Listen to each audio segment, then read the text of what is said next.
Live from WCSH 6, this is 207. Good evening, everybody, and welcome to 207. I'm Kathleen Shannon. And I'm Rob Caldwell. The Portland Ballet is celebrating its 25th anniversary tomorrow, and they are doing it up in a big way. There will be a dance performance at Merrill Auditorium, followed by a silent auction and the opportunity for you to kick up your heels and dance.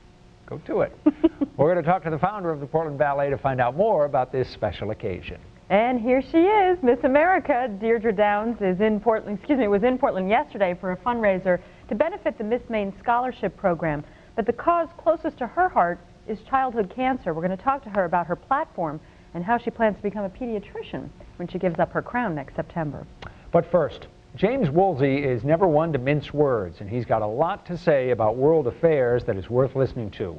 He was director of the Central Intelligence Agency from 1993 to 1995, and he continues to work with security companies and think tanks. We caught up with Woolsey last week when he took part in the Camden conference, and we asked him what he thought of the appointment of a national intelligence director.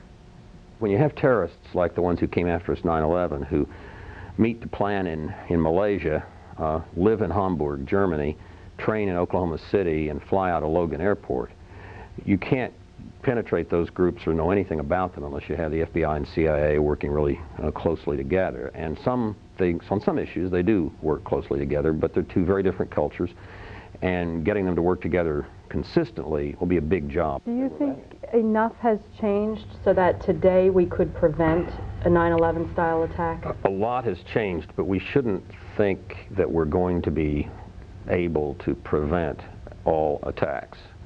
That it's a nice ambitious goal. It's always a goal we ought to set for ourselves. But penetrating terrorist groups, domestic or foreign, is much harder than penetrating the KGB. I mean, there are days, in a funny sense, in which I kind of wish we had the Soviets back. We had them watched very closely. Satellites, listening devices, spies. We were actually pretty good at keeping track of that. Impossible. But it's not absolutely impossible, but it's extremely hard to penetrate terrorist groups with spies. And look at them with satellites, you see a cave. So what? I mean, you're not going to tell much. And if we could see that much, we'd probably have Osama bin Laden, correct? Well, if we had acted on some of the intelligence that they had in the late 90s, which gave them a pretty good idea where he was in Afghanistan from time to time, we might have gotten him. It would have been hugely controversial, especially if it hadn't succeeded. Because it would have been a military strike into a country we were not at war with, and so on. So probably it certainly would have been a good idea in retrospect, but there was a lot of hesitancy. And I'm sort of surprised that we don't have him in Zawahiri as deputy already. I think there's some chance that that's not where he is, that he's over on the Afghan-Iranian border and maybe being protected to some extent by some of the really extreme elements in the Iranian Waliyat al-Faqih, the rule of the clerics. Probably not by, the main operators and the ministers and so forth in the Iranian government. Well, now tell me, I read a speech actually that you made where you said Iraq is part of World War IV. Tell us what you mean by that. Do you see Iran as part of that too? Hard to tell yet. In a sense, Elliot Cohen, my friend at Johns Hopkins, wrote a piece in the Wall Street Journal immediately after 9/11, which said this is World War IV. And what he meant by that, and what I've always meant, is that the Cold War was World War III, and this has a lot of similarities to World War III, not World Wars I and II. Namely, which means it's long term. Decades. And it will be against a powerful, ideological, well-funded enemy. Will be highly ideological. There will be some fighting, as there was in Korea for us, in Vietnam. But a lot of it will be fought out in other ways. To what extent do you think Saudi Arabia is part of that? There are two ways in which the Saudis are very important. One is that in the late 1970s, they became very rich and very scared at the same time. Very rich because of the oil price increases of the 70s. They were earning about $2 billion a year on foreign oil sales at the beginning of the decade. By the end, it was $20 billion, headed up to 40. Lord knows what it is now at $50 a barrel of oil. And very frightened because the Shah fell across the Gulf to an Islamist Shiite faction and dictatorship, and that frightened them a lot. They have Shiites in their own country, and they treat them very badly. And so they struck what George Shultz, who is my co-chairman in the Committee of the Present Danger, the former Secretary of State, calls a grotesque protection racket deal with the Wahhabis.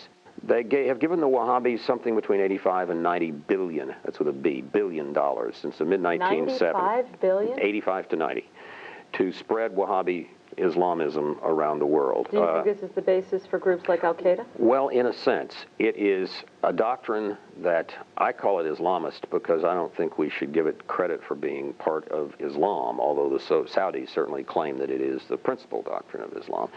But it is anti-Christian, anti-Jewish, anti-Shiite, anti-Sufi, anti-female, anti-modern, anti-music, anti-pretty much anything you can think of. Is it too far-fetched to hear from what you're saying that we're setting up in Iraq and Iran a foothold so that we can move into? Well, no, I don't think it's moving into Saudi Arabia. I think what we need to do is with the people of the Arab world in general, the people of the extended Middle East, we have to convince them that we don't just want them to be polite filling station attendants. That's the way we've treated them for decades. Just sit there and shut up, stand up and pump the oil for our SUVs when we tell you to, and you live in a terrible dictatorship or a terrible monarchy, don't bother us with that. That's the attitude we've had, not like the attitude we had toward Eastern Europe, where we were friendly with the people of Poland and Hungary and talked about captive nations and so forth. We haven't done that in the Middle East. We have to give them another dream. And on this issue, I think the president is quite right. I think the dream ultimately, what we really have to offer over the long run is democracy and the rule of law. And it has difficulty, will have difficulties being brought to this part of the world, but you saw some of what might begin to be happening in those gleeful Iraqi faces as they braved beheadings and so forth to go vote. They voted in the same proportions in the face of being beheaded that we vote in the face of the inconvenience of getting up a little bit early. I want to ask you two questions just about your time heading the CIA. What surprised you the most when you got there?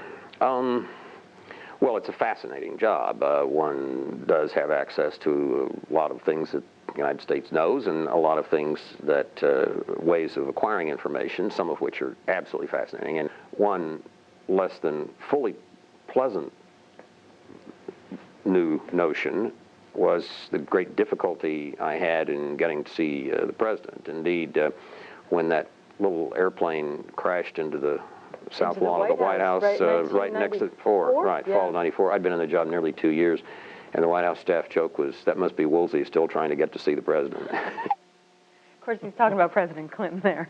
Now, there are two books that James Woolsey recommends reading if you want to get a true-to-life sense of what it's like to be a spy or a CIA agent. We've listed those titles and some interesting links on our website. Just click on that 207 icon. I wish he lived down the street. I could listen to him all night long. And what's surprising, I mean, given that he was the head of the CIA, he will put it out there. Very, yeah, you know, very blunt. Very blunt, and yet I think would have a real debate and listen to whatever anyone else had to say. Really interesting man. Well, the calendar says it's March, but it sure feels like January out there tonight. Joe Cupo's up next, and he says winter ain't leaving anytime soon. And she's much more than a pretty face, although she is that too. Deirdre Downs is committed to finding a cure for childhood cancer. We'll talk with Miss America coming up on 207.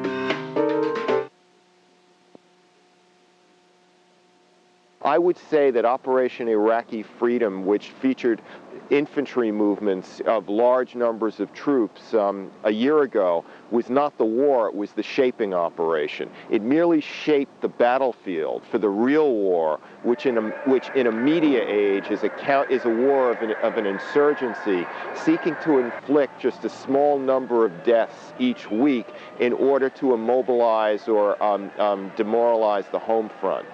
Back in the United States and in England.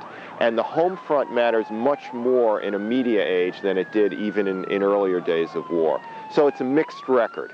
Do you think the insurgents can succeed? Because clearly they are creating a sense of frustration, a sense of uneasiness, even a sense of anger and fear here in the United States? The biggest threat now, I feel, is something that has not been written about. If you look at the recent bombings in Iraq and you try to figure out what they were intended to do, what you realize is they're intended to spark a civil war.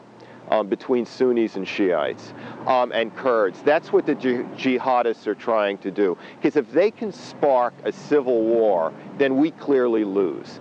You were most recently in Afghanistan. You were there at the end of last year. The United States faces, in some ways, a similar task there of trying to build a nation where really none existed. What are your impressions of the U.S. effort in Afghanistan? All right, it's very different. In Iraq, it's more conventional because it's a flat landscape and you have real installations to protect. So the argument that we could have used more troops is a very good one. Afghanistan is totally different. It's a land of mountains and tribes where there was no existing state in the first place. So we have 10,000 troops, and what I saw that may even be too many, because 5,000 are holed up in Bagram Air Base north of Kabul, not doing all that much. This has really hurt the hunt from middle value targets, which is the bread and butter in the war on terrorism. Remember, it was middle value officials, middle value targets, not high value targets, who gave us Saddam Hussein. So much of the foreign policy debate in this country has focused on Iraq and Afghanistan that many other things have been ignored. What are we ignoring that we should be paying attention to, because in the months and years ahead, they're going to become issues that we have to deal with? All right, the policy elite basically defines America's role in the world through the latest headline. A year ago, or a year and a half ago, it was defined through Afghanistan. Now it's defined through Iraq. The real story is that our military is deployed in about 70 countries on any given week. Sometimes the numbers are as high as 500, like in Colombia. Sometimes as small as just a few. And in many of these places where there's a lot of progress being made, I mean, they've really hunted down and closed down terrorist networks throughout Indonesia, throughout the southern Philippines. They've kind of decoagulated a lot of the narco-terrorists along the Colombian-Ecuadorian border, along the Colombian-Venezuelan border. I just came back from northern Kenya on the Somali border, where I was with a four-man Army Special Operations team that has basically reclaimed an island from Al-Qaeda. So there is a lot going on that the media is not even interested in. So there are going to be other fronts in the war on terrorism, other places where we're going to deal with this. You were talking about how Americans have a short attention span. They want things to happen like that. The war on terrorism is indeed something that we're going to be dealing with for perhaps decades? Think of it like suppressing malaria. You take mefloquine or doxycycline not to kill the disease, but to kind of bottle it down in the liver. That's what it's like. It's not about defeating terrorism. It's about keeping terrorism at a low enough level so it does not interfere with civil society. Let me ask you one last question. There are a lot of people in this country, many more in other countries, who are uncomfortable with the enormous power that the United States has and that the role it plays in the world.